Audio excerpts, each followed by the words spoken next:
c'est toi notre refuge, notre rocher, Seigneur, duquel a coulé de l'eau dans le désert pour ton peuple.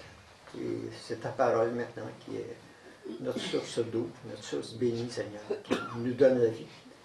Seigneur Dieu, que ton esprit fasse que cette parole que tu nous donnes, Seigneur, à chaque jour, puisse bénir nos âmes, nous porter à t'exalter, Seigneur, à propager ta parole autour de nous.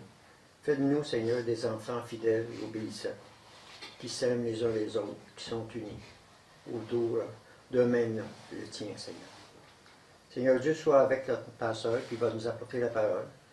Sois avec lui, Seigneur, afin qu'il puisse nous édifier, nous nourrir, pour qu'on puisse faire ton œuvre que tu as préparée d'avance pour nous. Au nom de ton Fils Jésus-Christ.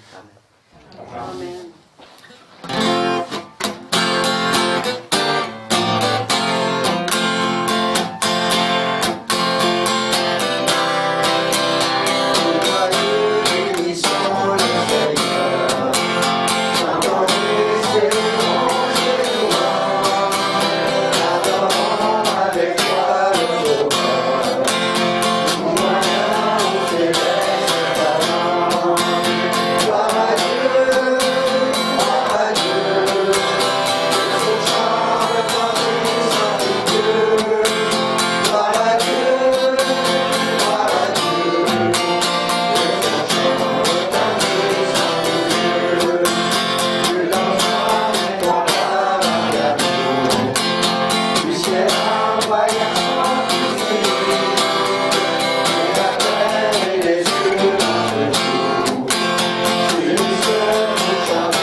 Tournons dans Genèse chapitre 4, s'il vous plaît.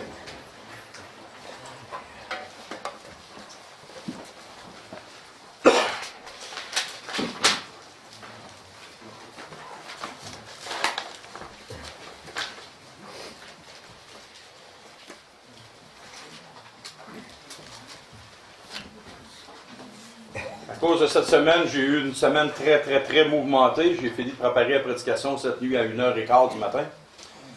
Fait que j'ai prié très fort pour que le Seigneur vraiment là, me touche. C'est un sujet que ça fait un petit bouger à cœur de parler.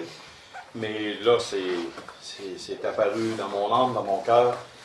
J'aimerais vous communiquer ces choses-là. Le titre du message ce matin, c'est « Voulons-nous être un outil dans les mains de Dieu ou dans les mains du diable? » C'est assez évocateur comme... c'est assez frappant comme titre. Est-ce qu'on veut que nous, en tant que chrétiens, être un outil dans les mains de Dieu ou être un outil dans les mains du diable? Et voici simplement à quoi ça ressemble. Je prends un marteau pour dévisser une vis et je prends un tournevis pour enfoncer un clou. Mais vu que je suis plus brillant un peu, puis là je vais en faire quelques-uns, je prends mon tournevis avec le manche et je renfonce un clou avec le manche. Qui a déjà essayé de faire ça? Non. Je le savais. Moi aussi, quand j'étais plus jeune, je pris un tournevis. Parce que j'avais pas de marteau, j'ai pris un manche de tournevis pour cogner un clou. Et j'étais sûr, certain que dans la salle, il allait y avoir des gens qui allaient l'essayer. Mais quel outil voulez-vous prendre? Robin, si je te dis, enfoncer un clou, tu veux-tu avoir un bon marteau? Oui. C'est bien mieux, hein? Bon. Tu fasses moins souvent. Tu fasses moins souvent, tu ne brises pas ton tournevis et tu as dans ta conscience que tu aimerais que personne ne te voit faire, tu sais, avec ton manche. Ça, c'est humoristique. Mais maintenant, comme nous, comme chrétiens, est-ce que nous désirons être un outil dans les mains du diable?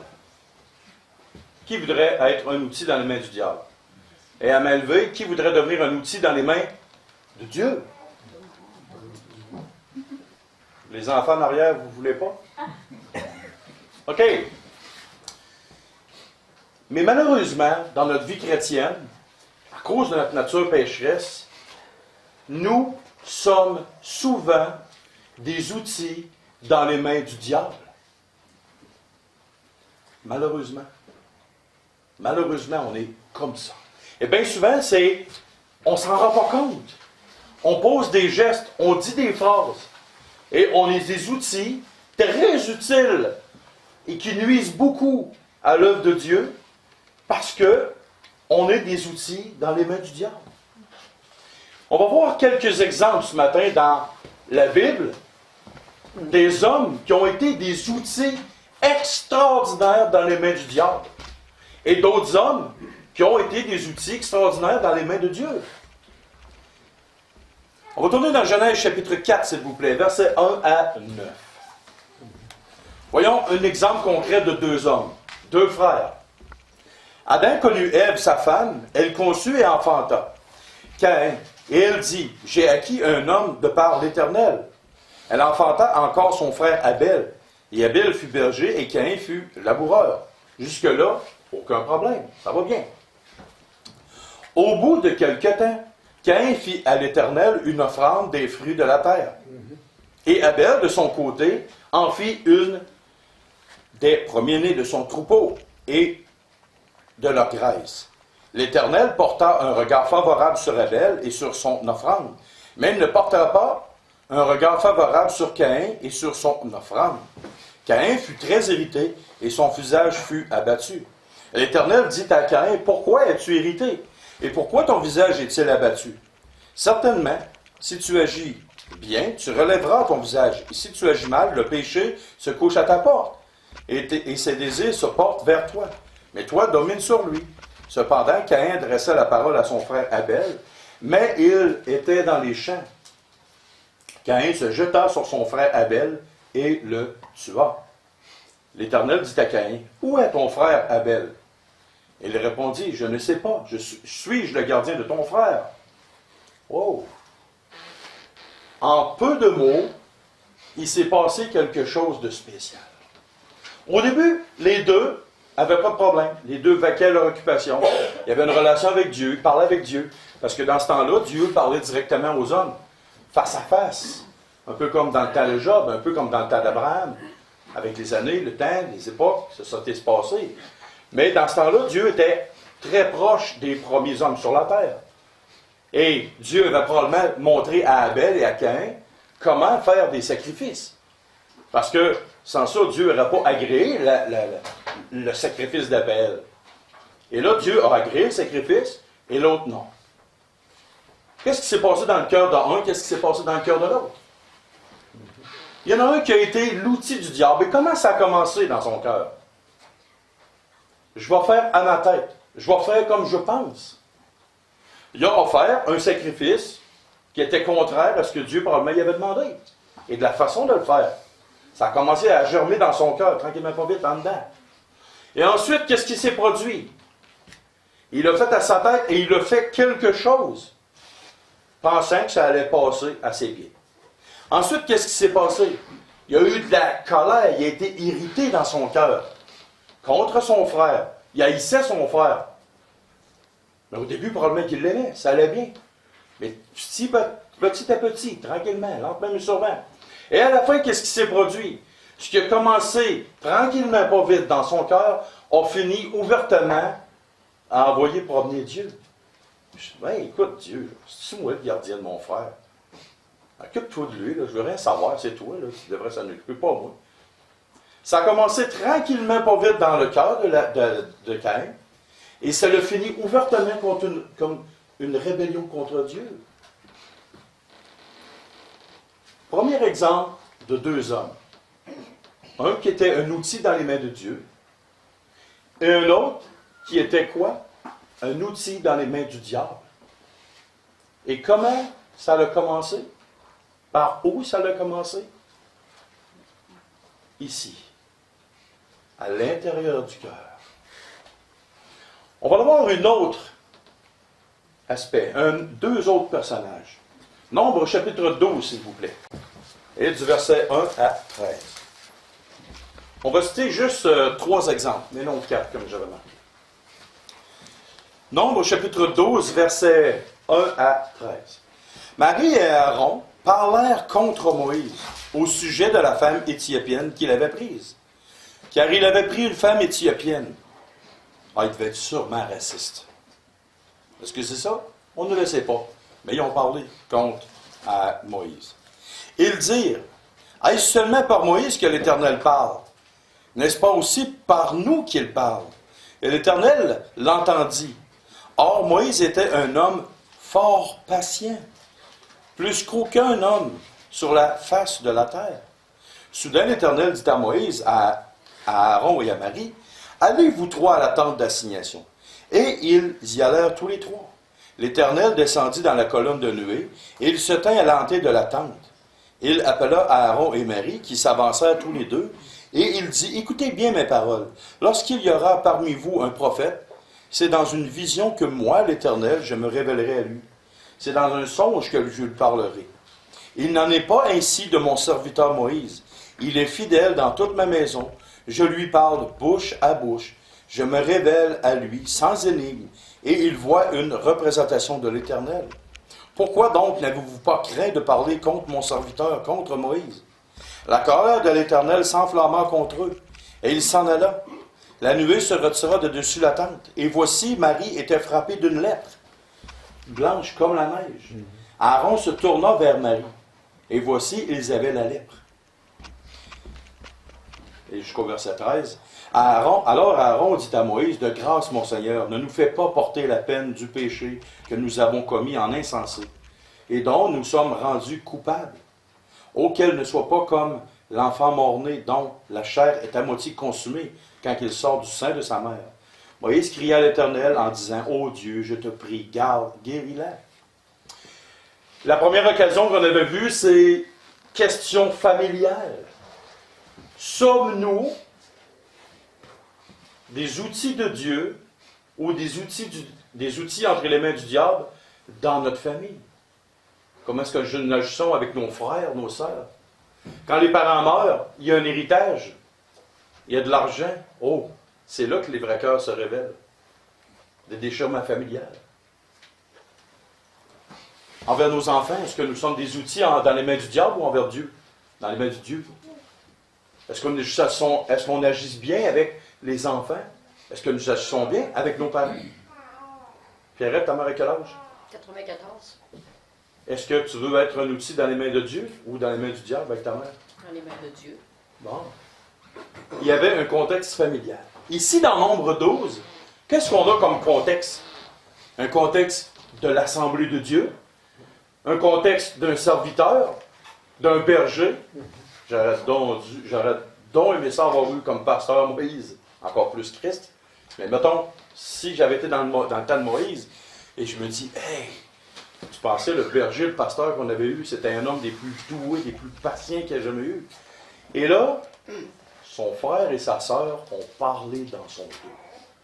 Ils disent, tiens, Dieu qui parle à Moïse, ben nous autres aussi, on est capable d'avoir la révélation de Dieu. Dans un contexte d'église, comment la division arrive? Exactement de la même manière. On pointe l'ouvrier et on commence à parler dans son dos. Qui a déjà parlé dans mon dos ici? Patrick? OK, au moins, lui, il est franc. Qui a déjà parlé dans mon dos?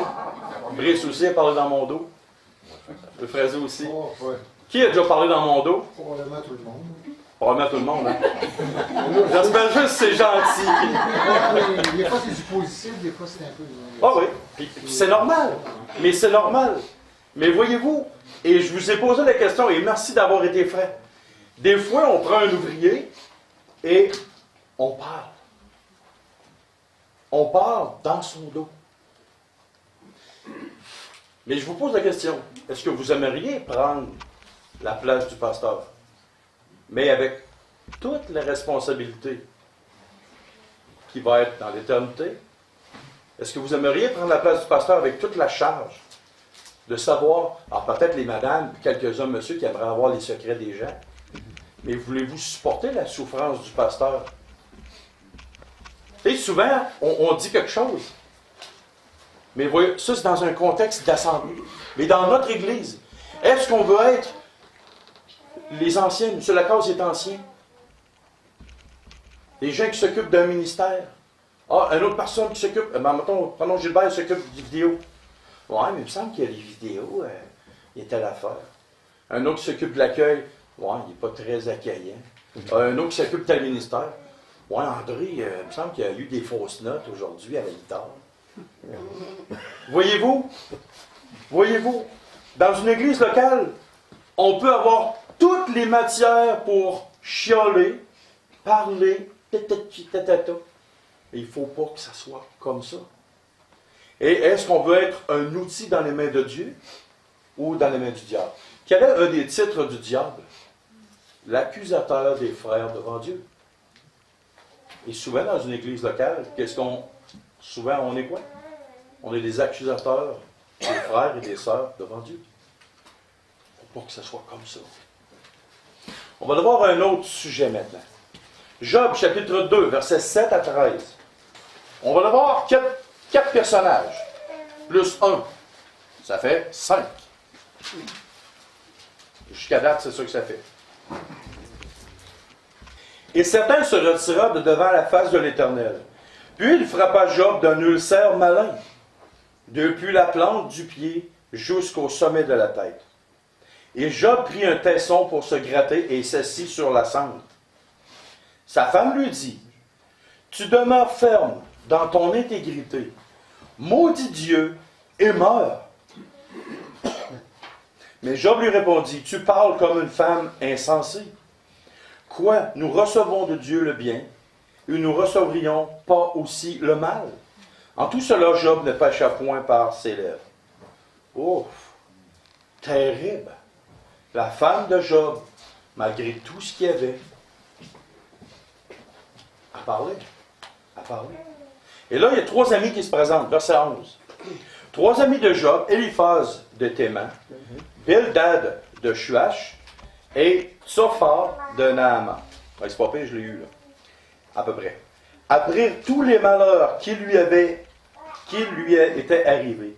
Ils se concertèrent et partirent de chez eux pour aller le plaindre et le consoler. Ayant de loin porté les regards sur lui, ils ne reconnurent pas. Ils élevèrent la voix et pleurèrent. Ils déchirèrent leurs manteaux et ils jetèrent de la poussière en l'air au-dessus de leur tête. Ils se tinrent assis à terre auprès de lui 7 jours et 7 nuits, sans lui dire une parole, car ils voyaient combien sa douleur était grande. Jusque-là, ça va très bien. Qu'est-ce qui s'est passé au cours des 40 prochains chapitres? Ils ont chialé pas mal tout le long. Et pourtant, quand tu écoutes leurs paroles, wow, qu'ils sont empreints de sagesse, à première vue. Et ça m'a pris du temps avant de voir quels étaient les crimes graves des 3 amis de Job. Au début, ça paraissait être, wow, extraordinaire. Ils avaient des paroles qui étaient intelligentes, brillantes, qui étaient bonnes, qui étaient vraies. Mais les paroles n'étaient pas à propos. Concernaient pas Job. Il n'avait commis aucun acte, aucune criminalité, rien contre Dieu. il aimait profondément Dieu. Et sa femme ne comprenait pas non plus le cœur de Job. Job lui-même ne comprenait pas ce qui lui arrivait. Il était complètement dans le néant et il ne le savait pas. Souvent, quand une personne vit une difficulté extrême dans sa vie, on essaie de trouver des solutions ou des accusations. C'est sûrement parce que tu as fait ça qu'il t'arrive telle affaire. C'est sûrement parce que tu vis ça. Ah, c'est sûrement parce que tu as dit telle affaire. Ça doit t'arriver à cause de ça. Quand des gens vivent des situations, souvent, on se prend comme être humain pour être les porte-paroles de Dieu. Et on dit, voici le problème. Quand j'étais plus jeune comme chrétien, j'avais pas beaucoup de compassion. J'essayais de trouver la raison pourquoi la personne vivait ça. J'essayais de trouver le pourquoi du comment il était dans cet état-là. Pourquoi cette personne vivait ça? Et le Seigneur m'a rappelé à l'ordre bien des fois. Et moi aussi, j'en ai vécu beaucoup de choses dures dans ma vie. Beaucoup de coups durs dans ma vie. Et je m'annonce que ça n'arrêtera pas. Ça va être de même jusqu'à la fin de ma vie. Qu'est-ce qu'on veut être dans le nom de Dieu? Est-ce qu'on veut être comme les 3 amis de Job quand on voit quelqu'un souffrir? Qui parmi vous a vu quelqu'un souffrir dans son entourage? Si vous n'avez pas vu, vous ne vivez pas sur la terre. On a tous vu quelqu'un souffrir. On a tous différentes souffrances nous-mêmes.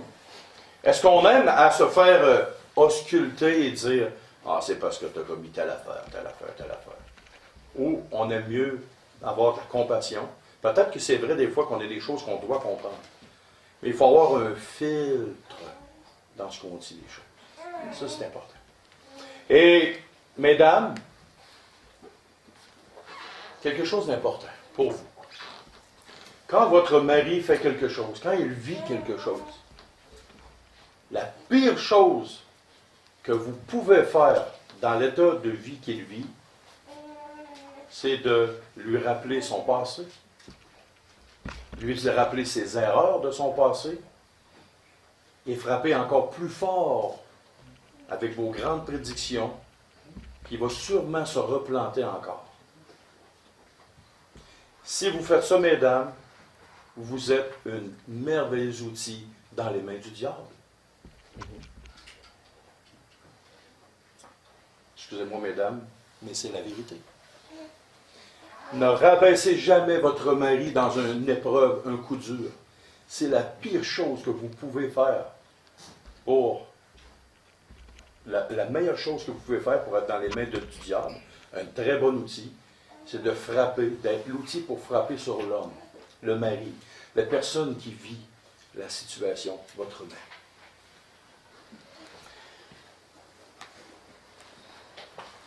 Comme Job ne comprenait pas pourquoi ça y arrivait. C'était un plan de match entre Dieu et le diable. Il n'y a personne qui l'a averti. Ça y est arrivé. Et là, sa femme, elle dit des phrases. Puis je suis sûr que c'est pas juste cette phrase-là qu'elle a dit. Elle a dû en dire beaucoup en privé. Là, il a dit, tout ce qui t'arrive, maudit Dieu, voyons, on laisse faire, on abandonne Dieu, puis c'est fini. Job, il n'a jamais péché. Il a dit à sa femme, tais-toi, tu parles comme une folle, un insensé. Bon, maintenant, comment devenir, oui, c'est beau, on a vu des exemples, mais comment devenir maintenant un outil efficace dans les mains de Dieu? C'est beau donner des exemples, mais il faut équiper les gens maintenant. Il faut s'équiper nous-mêmes pour devenir de bons outils dans les mains de Dieu. Il y a plein d'outils qui existent dans un coffre de mécanicien. Est-ce que vous êtes d'accord? Oui. Si je prends un gars qui fait de la mécanique automobile, une scie à faire, est-ce que ça peut être utile pour un mécanicien? Oui. De temps en temps. Très rare. Très rare. Patrick, tu fais de la soudure, tu t'entreprise en soudure. Une scie à faire, as-tu besoin de ça?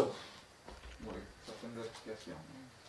Si je t'enlève ta soudeuse ou ta scie à faire, qu'est-ce que tu vas choisir que... Certains que je vais garder ma soudeuse. OK, pourquoi? C'est l'outil principal. Comme nous, comme croyants, la Bible, c'est l'outil par excellence pour devenir véritablement un outil utile entre les mains de Dieu. Mais il y a des outils qui sont vraiment plus utiles, vraiment utiles tout le temps. La première des choses, une des premiers outils qu'on va sortir du coffre d'outils de la parole de Dieu, est la suivante. Il faut toujours garder à l'esprit que nous allons avoir des comptes à rendre à Dieu. On va tourner dans 2 Corinthiens, chapitre 5, verset 10. Et un autre frère, Norbert, tu peux-tu tourner dans Ecclésiaste, chapitre 12, verset 15 à 16. Ecclésiaste, chapitre 12, c'est tout de suite après les proverbes, Norbert. Ecclésiaste, chapitre 12, verset 15 et 16. Et 2 Corinthiens, chapitre 5, verset 10. André, tu voudrais-tu nous lire 2 Corinthiens 10? 5, 10, excuse-moi, 5, 10. OK, 2 Corinthiens 5, 10. OK. Car il nous faut tous comparaître devant le tribunal de Christ, afin que chacun reçoive selon le bien ou le mal qu'il aura fait, étant dans son corps. Oh!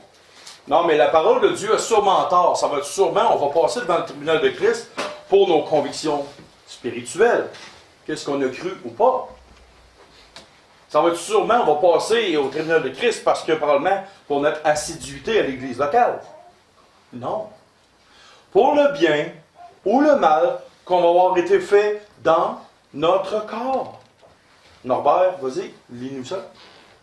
Quel verset déjà? C'est le verset Ecclésiaste chapitre 12, versets 15 et 16.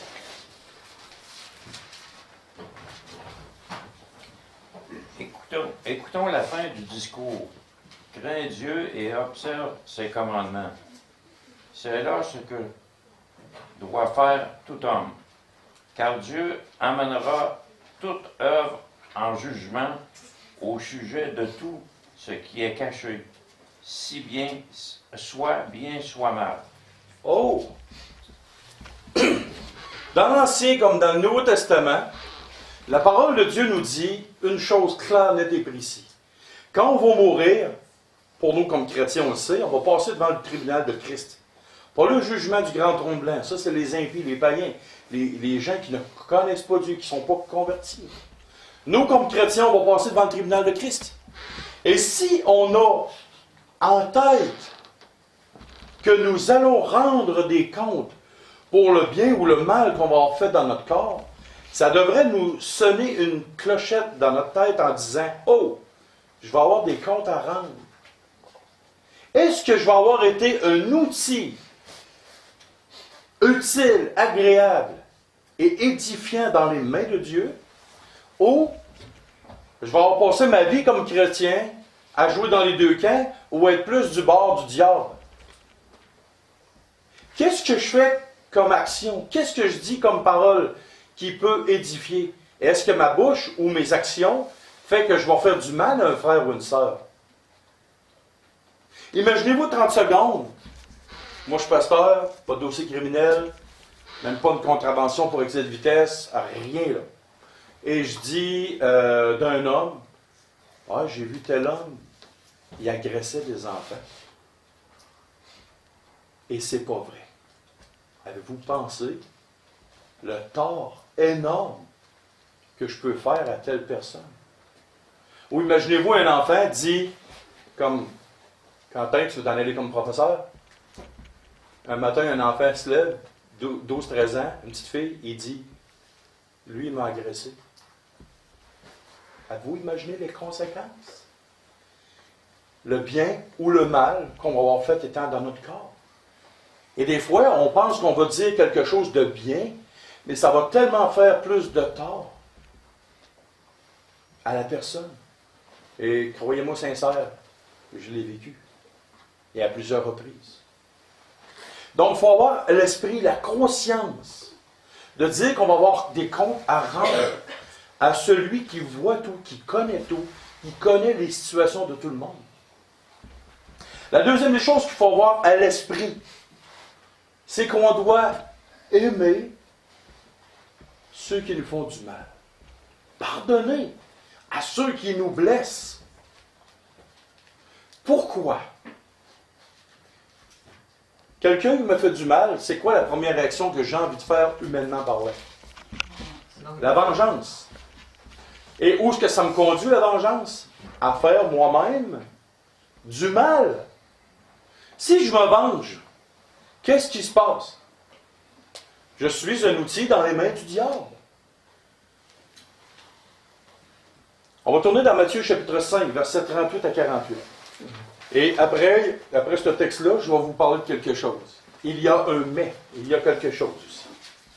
Matthieu chapitre 5, versets 38 à 48. Vous avez appris qu'il a été dit œil pour œil et dent pour dent. Mais moi je vous dis de ne pas résister aux méchants. Si quelqu'un te frappe sur la joue droite, présente-lui aussi l'autre. Si quelqu'un veut plaider contre toi, épargne ta tunique, laisse-lui encore ton manteau. Si quelqu'un te force à faire 1 000, fais-en 2 avec lui. Donne à celui qui te demande, et ne te détourne pas de celui qui veut emprunter de toi. Vous avez appris qu'il a été dit, tu aimeras ton prochain et tu haïras ton ennemi. Mais moi je vous dis, aimez vos ennemis, bénissez ceux qui vous maudissent, faites du bien à ceux qui vous haïssent, et priez pour ceux qui vous maltraitent et qui vous persécutent, afin que vous soyez fils de votre Père qui est dans les cieux. Car il fait lever son soleil sur les méchants et sur les bons, et il fait pleuvoir sur les justes et sur les injustes. Si vous aimez ceux qui vous aiment, quelle récompense méritez-vous? Les publicains n'agissent-ils pas de la même manière? De même. Et si vous saluez seulement vos frères, que faites-vous d'extraordinaire? Les païens n'agissent-ils pas de même? Soyez donc parfaits comme votre Père céleste est parfait. Il y a un mais. Pardonnez, aimer nos ennemis, prier pour eux, ça ne veut pas dire les laisser faire, continuer dans leur mal. Ça ne veut pas dire quelqu'un qui vous offense de rien dire, de rien faire. Quelqu'un qui vous dit une parole méchante. Oui, vous pardonnez. Oui, vous l'aimez. Oui, vous priez pour lui. Mais vous pouvez aussi aller lui dire, « Hey, j'ai pas aimé ce que tu m'as dit. » Exemple, quand l'apôtre Paul, quelqu'un lui a frappé sur le visage, vous vous en souvenez de ça? Oui. Qu'est-ce que l'apôtre Paul a répliqué? S'en souvenez-vous? Est-ce quelqu'un qui s'en souvient? Il y avait un homme dans les Actes des Apôtres qui a frappé l'apôtre Paul. Et l'apôtre Paul, il a dit, « Hey, pourquoi tu me frappes? » S'en souvenez-vous? Ça vous donne-tu une idée? Il dit, « Ouais, mais tu parles mal au sacrificateur, au souverain sacrificateur. » Oh, il dit, « Je m'en excuse. Et si j'ai mal parlé au sacrificateur, mais je ne veux pas que tu me frappes. » Il l'a averti. Le Seigneur Jésus, lui aussi, quelqu'un se l'a frappé au visage. Et il a dit, « Bon, si j'ai commis quelque chose de mal, alors dis-le-moi. Mais pourquoi me frappes-tu? » Il n'y a pas rien de mal à exprimer une opinion. Mais ce que le texte de la parole de Dieu nous enseigne ici, c'est de ne pas se venger. Ne rendez pas le mal pour le mal. Mais aussi, si vous vivez une injustice, il existe des lois. Vous pouvez vous servir du système de justice pour dire, « Hey, ça ne marche pas. » Exemple, quelqu'un qui tuerait une de mes filles, il faudrait que j'applique ça, mais écoute, je vais te dénoncer, je vais t'amener devant les tribunaux. Tu vas aller en prison, tu vas payer pour tes crimes. Je vais te pardonner. J'espère être capable. Parce que c'est quelque chose de terrible. Il va falloir que je sois capable. Mais je n'ai pas à me faire justice moi-même. Et c'est ça le mais. Maintenant, pour être un outil efficace dans les mains de Dieu, il faut avoir notre cœur dans la sphère céleste. Nos yeux, nos attentions, nos affections, toutes dans la sphère céleste. Et on va tourner dans Matthieu chapitre 6, versets 19 à 22. Pourquoi sur terre il y a de la chicane? Qui? Oui, parce qu'il y a le péché. Mais regardez bien. Vous avez un de vos oncles ou un de vos frères qui meurt. Qui a des frères et des sœurs ici? Moi, j'ai des demi-frères, demi-sœurs. Vous avez un grand-oncle qui a été fortuné dans le pétrole et qui a un grand héritage. Et qui là, il dit, moi, je veux donner mon héritage, mais je la donne à une personne d'entre vous autres, dans vos frères et sœurs. Qu'est-ce que ça va faire? Ça va faire de la chicane. Mais le gars, il a plusieurs millions, centaines de millions de dollars. Et ça va faire de la chicane, vous ne pouvez même pas imaginer. Parce que la personne choisit une personne. Et ça va briser des familles. Pourquoi dans les familles y a-t-il des chicanes? L'argent. Les parents qui ont préféré plus un enfant que l'autre. La haine, tout simplement. Mais regardez bien ce que le Seigneur nous enseigne. Pas nécessairement juste à cause de l'argent dans Matthieu 6. On va tourner dans Matthieu chapitre 6, versets 19 à 22. Ne vous amassez pas des trésors sur la terre, où la teigne et la rouille détruisent, et où les voleurs percent et dérobent. Mais amassez-vous un trésor dans le ciel. Comment? Non, c'est juste un trésor dans le ciel. J'ai pas entendu. Dites-moi le fort. Amassez-vous des trésors dans le ciel. Il y a un ciel, puis il parle des trésors dans le ciel. Oh, t'as peu. Là, t'es vraiment riche au ciel. Mais c'est pas juste des trésors en argent. C'est plus que ça. Vous avez des trésors dans le ciel où la teigne et la rouille ne détruisent point, et où les voleurs ne percent ni ne dérobent. Car là est ton trésor, où est ton trésor, là aussi sera ton cœur. L'œil est la lampe du corps. Si ton œil est en mauvais état, tout ton corps sera... L'œil est la lampe du corps. Si ton œil est en bon état, tout ton corps sera éclairé. Mais si ton œil est en mauvais état, tout ton corps sera dans les ténèbres. Si donc la lumière qui est en toi est ténèbres, combien seront grandes ces ténèbres? Qu'est-ce que nous faisons à attacher nos cœurs, nos âmes à ce qui est sur la terre? Je vais faire une affaire avec vous. Fermez tous vos yeux. Fermez tous vos yeux de la guerre. Imaginez-vous que vous êtes aveugle depuis votre naissance. Je vous parle de la couleur rouge. Vous êtes aveugle de toute la naissance. Vous ne savez pas c'est quoi. Je vous parle que le ciel est bleu. Vous ne savez pas c'est quoi. Je vous parle que, hey, wow, cette femme-là, là, elle est extraordinairement belle. Vous ne savez pas c'est quoi. Vous n'avez jamais vu une femme de votre vie. Hey, cet homme-là, par exemple, il est très beau physiquement. Bon, vous n'avez jamais vu ça. Maintenant, ouvrez vos yeux. Quand je vous ai dit ça, vous avez eu des pensées. Vous avez eu des idées. Automatiquement, il y a un objet ou une personne qui vous est venue en tête. Mais pour un aveugle, les choses que j'ai dit là, pour lui, elles sont totalement inconnues. Une belle femme, un beau gars, qu'est-ce que ça peut ressembler à 1 million de dollars dans un compte de banque? Qu'est-ce que ça peut ressembler une belle voiture? Qu'est-ce que ça peut ressembler une belle maison? Il est totalement ignorant de ces choses-là. Hey, merci Seigneur pour cette bénédiction-là. Oui, il est aveugle. Oui, ça lui cause du trouble. Mais de l'autre côté, son cœur est protégé. Si nous voulons être des outils efficaces dans les mains de Dieu, il faut avoir notre cœur, notre attention, nos regards, notre pensée, notre être dans les zones célestes, dans ce qui est au-dessus de notre tête. Si vous regardez, qui a déjà vu un beau ciel bleu, là, exempt de nuages? Il n'y a aucun nuage. Est-ce que vous avez déjà entendu quelqu'un, ou vous-même, chialer sur le ciel? La couleur du ciel. Avez-vous déjà entendu quelqu'un chialer sur la couleur du ciel? Qu'est-ce que ça vous fait quand vous regardez dans le ciel? Vous êtes calme, vous êtes paisible. Ben, il y en a qui regardent au ciel parce qu'ils sont en détresse, là. Mais mettons que vous n'êtes pas en détresse. Voyez-vous comment les choses célestes, les ondes célestes, sont totalement agréables. Et si nous voulons être des outils dans les mains de Dieu, ayons des regards dans le céleste, vers les choses, vers nos trésors, vers notre patrie. Et quand on regarde sur les choses de la terre, c'est là qu'on devient sa réalité, puis qu'on voit que, wow, et ce qui se passe sur la terre, c'est pas vraiment pas chic. Donc, si nos cœurs, nos affections sont dans les ondes célestes, nous allons de plus en plus être attachés à ce qui est céleste et de plus en plus détachés.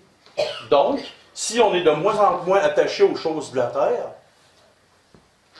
on va être de plus en plus inutile pour le diable et très utile pour Dieu.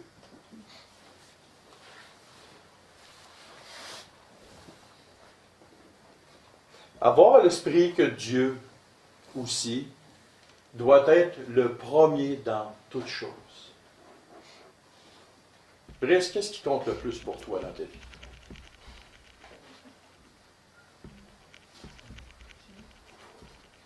J'ai pas envie de mentir. Tu n'as pas envie de mentir. OK, c'est bon, c'est bon. OK, je te répète la question. Qu'est-ce qui compte le plus pour toi dans ta vie? J'ai bien envie de dire. J'ai bien envie de dire que c'est Dieu, ok? OK. Mais c'est que la réalité est là que c'est Dieu, mais il y a deux choses qui m'empêchent d'être vraiment, qu'il soit à 100% dans mon cœur. Ma famille, le travail de la vie. Ta fille en arrière me disait.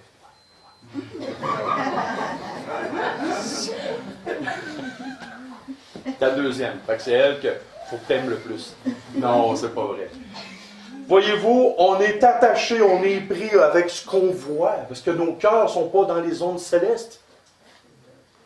Mais plus nous allons nous approcher de Dieu, plus l'importance qu'il a, l'importance qu'il doit avoir va être grande dans nos cœurs. On va se détacher tranquillement, pas vite. Les personnes qui nous entourent vont passer en deuxième. En passant, mesdames, vous devriez être heureuses d'être la deuxième dans le cœur de votre mari. Oh, que ça ne fait pas plaisir à des madames. Quand ils sont plus vieilles, oui. Quand ils sont plus jeunes, non. La première personne qui doit avoir dans nos vies de l'importance totale et absolue, ce n'est pas nos enfants, ce n'est pas nos femmes, ce n'est pas le compte de banque, ce n'est pas nos amis, ce n'est pas l'assemblée, c'est Dieu. Et si on a cette conscience-là, cette idée-là que Dieu est le premier en toutes choses, et qu'on vraiment on l'adore, et qu'on l'aime, nous allons de plus en plus devenir un outil. L'expression dit « loin des yeux, loin du cœur ». Mais à l'inverse, c'est vrai aussi. Plus que notre cœur est proche de Dieu, plus que les choses qui nous entourent vont être loin de nos yeux.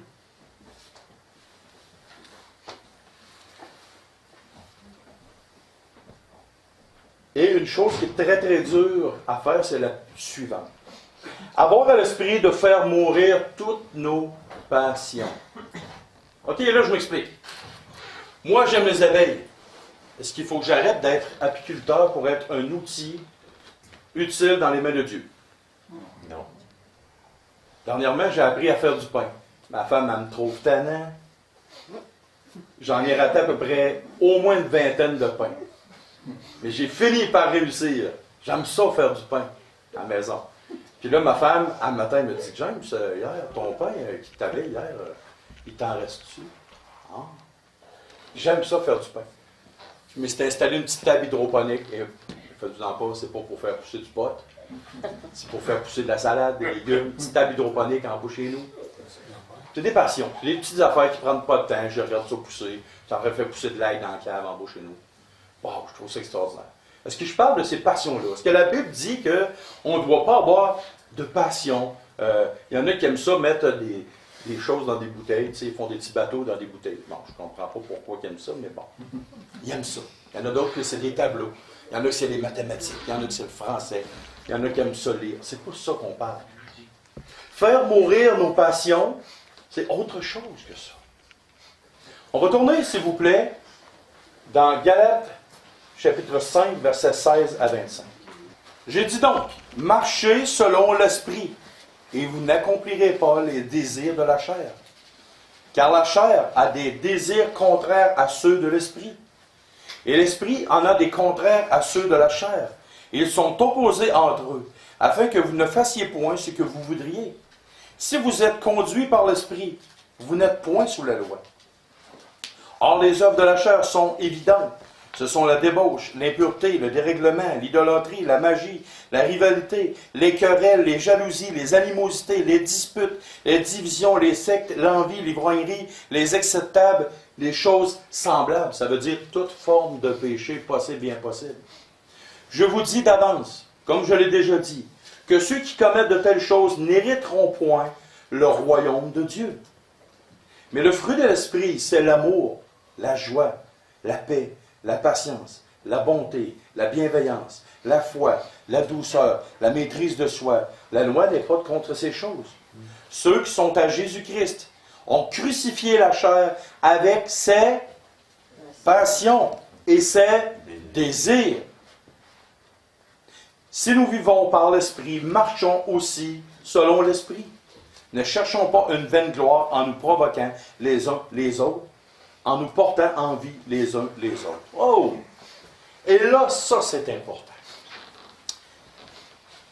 Qu'est-ce qui fait... les passions, c'est quoi?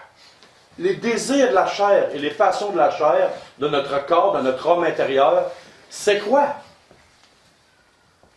C'est d'être plus fin qu'un autre. C'est tous les péchés. Prenons l'exemple. Jalousie, Prenons l'exemple. Prenons le cœur d'une madame. Un matin, je ne suis pas fin, j'agresse des madames. Hein? Mais tout de suite après, les messieurs vont venir. Pourquoi la femme, les sœurs, les femmes en général, chrétiennes pour chrétiennes, regardent la maison d'une autre femme, regardent le terrain d'une autre femme, regardent son aménagement paysagiste d'une autre femme, son autre terrain? Pourquoi elle regarde la meilleure auto que la voisine a une meilleure auto qu'elle? La voisine, ses enfants, ils écoutent plus, sont plus dociles, n'ont pas de problème à l'école. Mes sœurs et toutes les femmes de la terre entière regardent toujours chez la voisine. Et elles n'ont pas ce que la voisine a.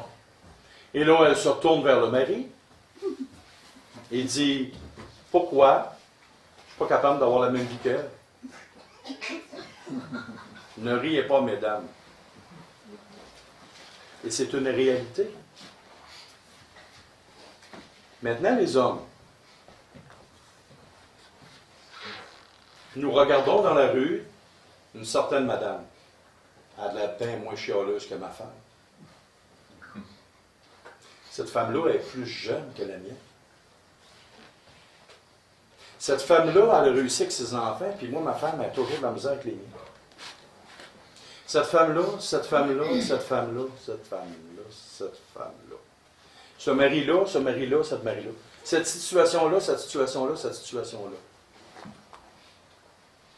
Ça a l'air tellement plus vert sur le terrain de l'autre voisin. Le gazon a l'air toujours plus vert ailleurs que chez nous.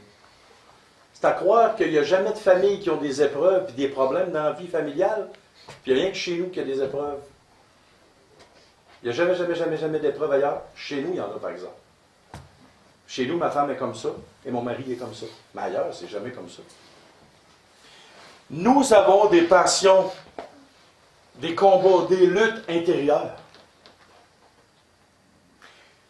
Mais ces passions-là, ces luttes, ces désirs, ce ne sont pas des choses bonnes dans nos vies. Qu'est-ce qui fait les querelles, les jalousies, les envies et toutes les choses qui sont semblables à ça? C'est nos passions et nos chairs, nos désirs. Et il y a une guerre. Nous voulons avoir les yeux fixés sur les choses de Dieu. Et ça revient avec l'autre point tantôt. Si nos yeux sont dans les choses célestes, nos regards, nos cœurs, nos affections, nos amours sont dans les choses célestes, ça va te déranger quoi que tu aies moins une belle maison que l'autre? Ça va déranger quoi que ta femme ait des défauts, semble-t-il, plus graves que la voisine? Et tu ne sais pas si la voisine est une folle et une psychopathe. Voyons-nous, c'est que si nous désirons être des outils utiles dans les mains de Dieu, nous devons arrêter de perdre notre temps à regarder ce que nous n'avons pas et regarder ce que nous avons. Nous devons aussi littéralement mourir et faire mourir toutes ces choses-là. Je pose la question à un frère. Aimerais-tu revenir, Gilbert, à l'âge de 25-30 ans? Revenir en arrière à 25-30 ans. Ta femme et toi, parfaite forme physique, tout va bien. Wow! T'aimerais-tu revenir à ça? J'aurais peur de vivre pire que je vis là. Ah, OK. C'était prévu, cette question-là, que je voulais te poser. Voyez-vous, dans nos vies, littéralement, des fois, on convoite quelque chose. Dans nos cœurs, dans nos vies, dans nos chairs, on convoite quelque chose. On voudrait avoir quelque chose. Et souvent, quand on atteint cette chose-là que Dieu permet qu'on ait, on se dit, oh, ça, j'avais pas vu ça. Ça, j'avais pas vu ça. Ça, j'avais pas vu ça. Et ça, j'aurais tellement... Je voudrais pas avoir ça. Mais tu l'as désiré. Moi, à un moment donné, je voulais avoir une compagnie. J'ai tellement tanné Dieu que Dieu me l'a donné. J'aurais jamais pensé que je ferais 70-80 heures pendant 50 ans, passer mon temps à me faire voler par les autres, puis tout perdre, puis avoir un gros zéro, puis gagner 10 piastres à l'heure pendant 5 ans. Et ça, je ne l'avais pas vu venir. Mais je voulais l'avoir. Là. Ah oui, je voulais l'avoir. Voyez-vous, si on fait mourir tout... Puis pourquoi je voulais avoir une compagnie, en fin de compte? Pourquoi je voulais avoir une compagnie? C'est les œufs de ma chair. J'ai perdu du temps sur la terre pour du vent. Parce que je voulais satisfaire mes propres ambitions personnelles. Mes yeux n'étaient pas fixés totalement sur les sphères célestes. Aujourd'hui, quelqu'un me dirait, James, je te donne 1 million, là, gratuit, là. Tu veux-tu partir à ton compte? Non. Je vais garder ton million. Si tu veux me donner pour ça, garde ton million. Je ne veux rien savoir d'apporter une compagnie. Jamais. Pourquoi? Parce que je sais la folie de... J'ai eu 5 ans d'expérience très mauvaise. Et demandé à ma femme si ça voudrait que je reporte en affaires. Et non. D'après moi, je vais mourir si je fais ça. C'est elle qui va... Okay? Elle ne veut pas revivre ces choses-là. Donc, faire mourir toutes les passions de la chair. Et si nous ne faisons pas ça, si on ne fait pas ça, on ne fait pas mourir les désirs de la chair, les passions de la chair, qu'est-ce qui va se produire? On va perdre du temps. Et la plus grande preuve de ce que je dis là, tous les animateurs de radio, que font-ils? Ils perdent du temps à chialer. Ils encouragent les gens à chialer. Le monde part à le travail déjà frustré, enragé. Ils chiolent. Le lendemain matin, ils recommencent à réécouter le chioleux. Ils repartent dans leur journée, ils chiolent.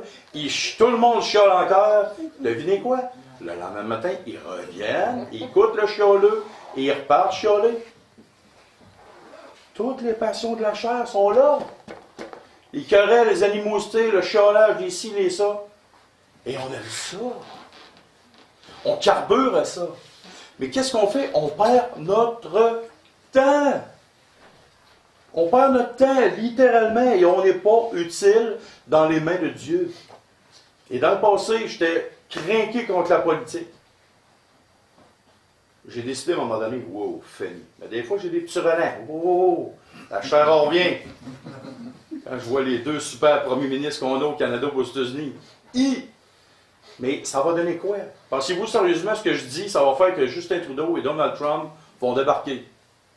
Non. Ça donne rien. Je perds mon temps. C'est ça, puis c'est tout. Le seul temps, le seul petit millième de pouvoir que j'ai, c'est une fois toutes les 4-5 ans, cocher oui ou non, si je veux l'avoir ou pas. À part de ça, là, priez pour eux autres. Mais voyez-vous, c'est ça, il y a une passion de la chair. Je ne perds plus mon temps que ça, je veux plus le plus possible, je veux m'approcher de plus en plus vers les sphères célestes. Ça vaut la peine. Et maintenant, le dernier point. Pourquoi vouloir devenir un outil dans les mains de Dieu. Qu'est-ce que ça va nous rapporter?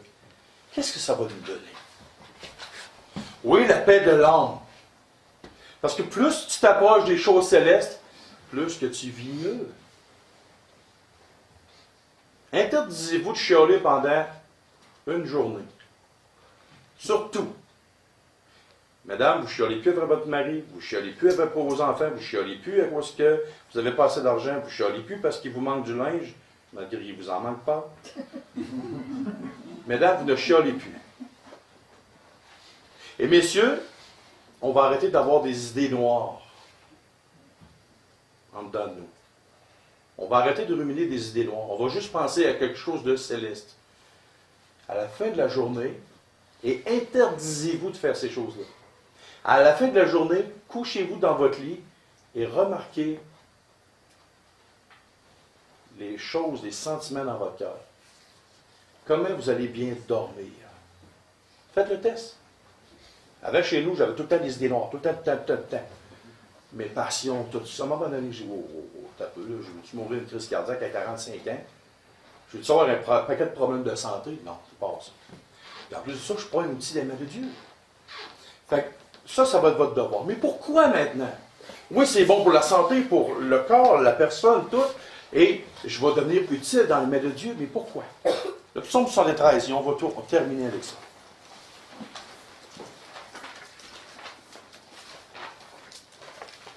Et ce que je vous ai prêché ce matin, j'essaie de plus en plus de l'appliquer. Et je ne suis pas arrivé à 100% comme ça. Je ne suis pas encore arrivé à ça. Mais j'ai découvert que sur le chemin de la pratique de ce que je vous ai dit, mon ami, que j'en retire tellement de bénéfices. Et le temps est court. Gilbert, le temps est court. Il est court, hein? Ça passe tellement vite la vie. Pourquoi perdre notre temps à des futilités? Maintenant, le psaume 73. On va le lire au complet et on va finir avec ça. Oui, Dieu est bon pour Israël, pour ceux qui ont le cœur pur. Donc, oui, mais si on fonctionne, Dieu est bon pour nous parce que de plus en plus, on va aller vers la pureté de notre cœur. Toutefois, mon pied allait fléchir, mes pas étaient sur le point de glisser, car je portais envie aux insensés, en voyant le bonheur des méchants. Et rien ne les tourmente jusqu'à leur mort, et leur corps est chargé d'embonpoint. Ils n'ont aucune part aux souffrances humaines. Ils ne sont point frappés comme le reste des hommes. Aussi l'orgueil leur sert de collier. La violence est le vêtement qui les enveloppe. L'iniquité sort de leurs entrailles. Les pensées de leur cœur se font jour. Ils raillent et parlent méchamment d'opprimés. Ils profèrent des discours hautains. Ils élèvent leur bouche jusqu'aux cieux. Et leur langue se promène sur la terre. Voilà pourquoi son peuple se tourne de leur côté. Ils avalent l'eau abondamment. Et il dit, comment Dieu saurait-il? Comment le Très-Haut connaîtrait-il? Ainsi sont les méchants, toujours heureux, et ils accroissent leur richesse. C'est donc en vain que j'ai purifié mon cœur et que j'ai lavé mes mains dans l'innocence. Chaque jour, je suis frappé. Tous les matins, mon châtiment est là. Si je disais, je veux parler comme eux, voici, je trahirais la race de tes enfants. Bon, quand on regarde le constat à partir du verset 15, 1 à 15, est-ce que c'est d'actualité dans nos vies? Quand on regarde tous ceux qui ne suivent pas le Seigneur, tous ceux des chrétiens qui marchent tout croche, qui ne fonctionnent pas selon Dieu, on dirait qu'ils ont des belles maisons, des choses extraordinaires, ils ont de l'argent, ils ont des bénédictions, il n'y a rien de mal qui arrive. Puis on le sait très bien que ces chrétiens-là marchent tout croche. Parce que malheureusement, il y a des gens qui se disent chrétiens, qui vont de temps en temps dans une église et qui marchent tout croche. Et l'abondance est là pour eux. Et nous, on veut suivre Dieu. Et on se demande, moi, je suis Dieu. J'essaie de respecter sa parole, j'essaie de l'honorer, j'essaie d'être conforme. Et à tous les mois, 2 mois, 3 mois, il m'arrive quelque chose. Et c'est ça le constat. C'est ça la réalité. Moi, j'ai rien, eux autres ont tout. Pourquoi sur la terre, je ne suis pas béni et que Dieu bénit ces gens-là? Ça, c'est la vraie réalité, qu'est-ce qu'on constate. Mais si vous n'aviez pas de yeux, si vous étiez aveugle, est-ce que vous vous rendriez compte de ces choses-là? Non. Si nos cœurs seraient attachés aux choses célestes, est-ce qu'on serait inquiété de cette situation-là? Tantôt, j'ai posé la question, est-ce que ça passe vite la vie? Gilbert m'a dit, oh oui, ça passe vite. Combien de temps tu pensais garder ton auto, Gilbert? Moi, j'ai été assez chanceux, là. C'est une 2002 que j'ai. OK. Mais tu penses qu'elle va durer encore 50 ans? Non, non, non, non. Non. Hein? Bon. Toi, Norbert, tu penses que ta maison va durer encore 300 ans? Non, hein? Je sais pas. OK. Je T'espères ne qu'elle va... serai plus là. Peut-être que tu seras plus là, hein? On va continuer à partir du verset 16 maintenant. Quand j'ai réfléchi là-dessus pour m'éclairer, wow! Arrête-toi, réfléchis, et ça va t'éclairer. La difficulté fut grande à mes yeux, jusqu'à ce que j'ai pénétré dans les sphères célestes. Donc, dans les sanctuaires de Dieu. Wow! Le gars, il n'a pas regardé sur terre. Il a grimpé son cœur, ses affections, son âme dans les sphères célestes, dans les sanctuaires de Dieu. Là, il a monté son âme. Là, il a regardé vers le ciel. Là, il a pénétré dans les sphères célestes où Dieu est là. Et que j'ai pris garde au sort final des méchants. Oh! Ça passe vite, 50, 60, 70, 80 ans sur la Terre. Dernièrement, Billy Graham est mort à 99 ans. Si vous auriez posé la question, ça passe-tu vite sur la Terre? Sûr, certain que vous avez dit, hey, on dirait que j'ai pas vu ma vie passer. Il est mort à 100 ans, on va dire. Et là, il a regardé dans les sphères célestes.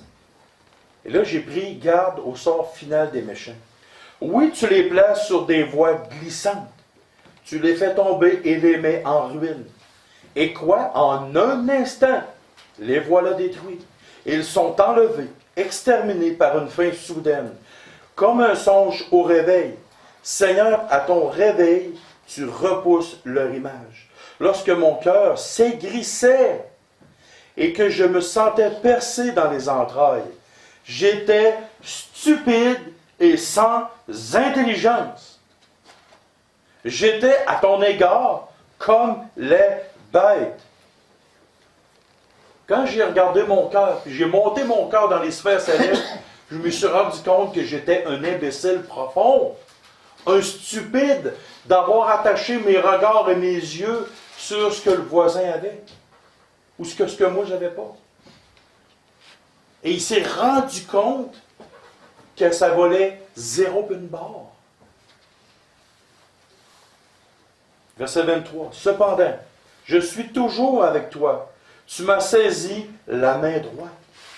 Tu me conduiras par ton conseil, puis tu me recevras dans la gloire. Wow! Quel autre ai-je au ciel que toi? Et sur la terre, je ne prends plaisir qu'en toi. Ma chair et mon cœur peuvent se consumer. Dieu sera toujours le rocher de mon cœur et mon partage. Car voici ceux qui s'éloignent de toi périssent. Tu réduis au silence tous ceux qui se sont infidèles. Pour moi, m'approcher de Dieu, c'est mon bien. Je place mon refuge dans le Seigneur, l'Éternel, afin de raconter toutes tes œuvres. Regardons sérieusement. Les gens qui ont tout, qui possèdent, qui semblent avoir, quelle va être leur fin et qu'est-ce que nous, on va avoir comme fin? Agir avec les yeux d'un homme terrestre charnel, c'est d'agir comme un stupide et un imbécile. C'est pas moi qui le dis, c'est la parole de Dieu. Et quand tu montes ton cœur dans les sphères célestes, ton cœur dans les choses qui appartiennent à Dieu, ton cœur se détache de plus en plus des choses sur la terre et tu deviens de plus en plus utile pour l'œuvre de Dieu. De plus en plus utile dans les mains de Dieu. Et dans l'éternité, tu vas rentrer dans la gloire de Dieu. Pense-y 2 minutes. Brice, je te pose une autre question. Moi, je veux que tu investisses dans mon Saint-Saëns sur la terre. Tu veux-tu investir dans mon Saint-Saëns? Tu veux-tu investir pour avoir 1 million de dollars sur terre? OK, tu veux investir pour avoir 1 million de dollars. Brice, je te mets à 100 ans. Tu es juste sur le point de mourir. Tu veux-tu investir pour avoir 1 million de dollars? Peut-être pour tes enfants, mais pour toi personnel, je parle. Pourquoi tu ne veux pas investir pour 1 million de dollars sur la terre à 100 ans? Tu es vraiment sur le bord de la fin parce que peut-être qu'il va te rester 1 semaine, 1 jour, 1 minute. Tu ne le sais pas. Donc, en vieillissant, on a la perspective que les choses changent, la perspective que les choses ne valent plus grand-chose, ne valent plus la peine. Si je demanderais à une personne qui a 70 ans, est-ce que vous vous embarqueriez dans une construction neuve d'un édifice à revenus pour votre retraite? Gilbert, t'embarquerais-tu là-dedans?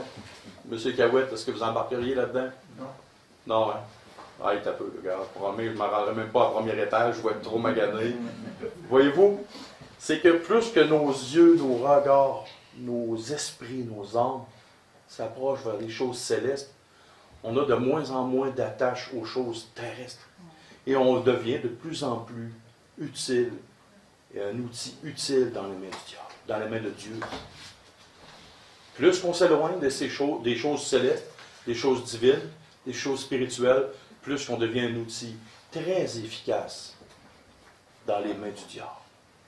À vous de savoir quel outil vous voulez être et dans quelle main vous voulez être. Prions.